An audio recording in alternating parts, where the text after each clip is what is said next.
there's a lot I don't understand about it. I'm not like inside. I don't really know what's going on in the vaults or who the gold and silver really belongs to.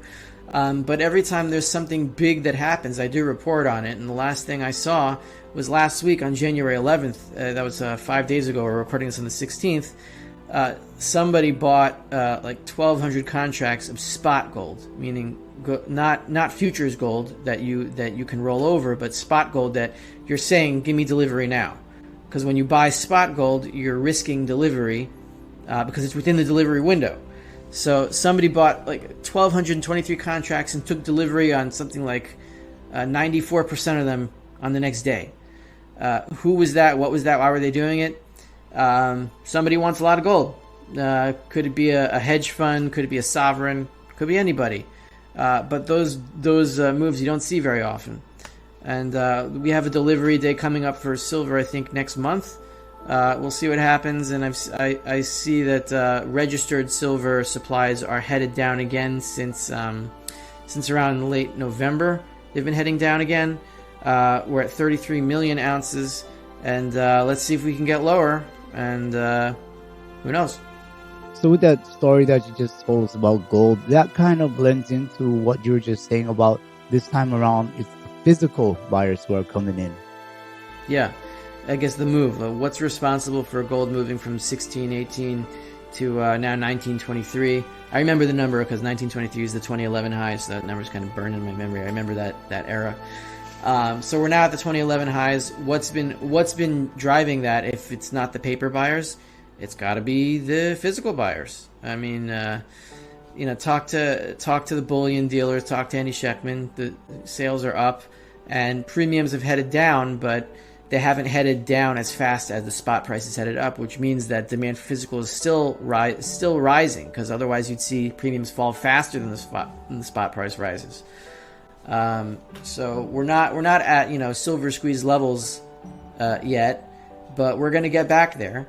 And once we do, I don't think there's going to be anything left to buy, because if bullion dealers, if the futures market isn't functioning, then bullion dealers can't hedge their supply with futures, and then what's going to happen to them? They're going to stop selling. If they're going to stop selling, nobody can buy. And then what I think is going to happen at that point is from the end game from that side of the universe will be bullion dealers becoming basically banks and saying, you want gold and silver, so collateralize this property, that property, and we'll lend you, and you can use money, and then we'll charge interest on it. They're going to turn into banks overnight. Yeah, it's an interesting point, because should all these things play out, you think bullion dealers are going to be taking fiat for physical? Not when fiat's worthless. They're going to be trading physical for other physical, and just like a bank does. It gives a mortgage on your house or your property, or if you own silver, you might be able to deposit it with them, and they'll give you either a blockchain backed thing or a paper certificate for something, and then you can use that as money. So hopefully the bullion dealers will come together and figure out what substitute to be issuing for their silver. Charge somebody a little bit of a convenience fee for giving them a silver or gold substitute for their physical, and then they become a normal bank, just like any bank. All right. Rafi Farber, what words of wisdom would you like to offer for viewers in 2023? Don't get too excited over any one move, because it's going to get very volatile this year. The trend will be up. Don't try to trade, and keep your emotional balance. Always have enough gold and silver now that you won't panic if it moves up really fast, and always have enough cash now that you won't panic if it moves down really fast. Okay. Hey, Rafi, just one more question. What is your plan when let's say we go through this transition where these currencies are all getting kind of messed up, and then we will resort to looking at things like silver and gold? I mean, what is your plan? Are you actually looking to where we may have to barter with it to buy and spend with it? It's when you're using gold and silver, you're not bartering. You're using money. So we call it barter because we're not used to exchanging a physical thing for another physical thing. But it's not barter. So what is my plan?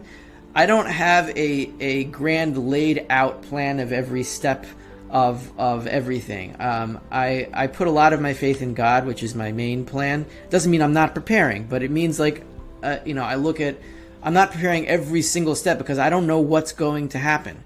I have real money. Some of it's stored away, some of it with me. Not much with me because it's dangerous, but enough to, last a few months. I'm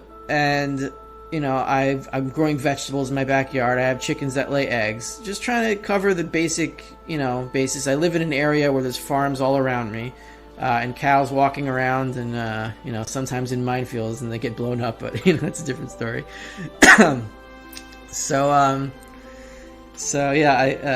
northern Israel, there's a lot of mines here from the old wars that have never been cleared. But the cows do that for us sometimes.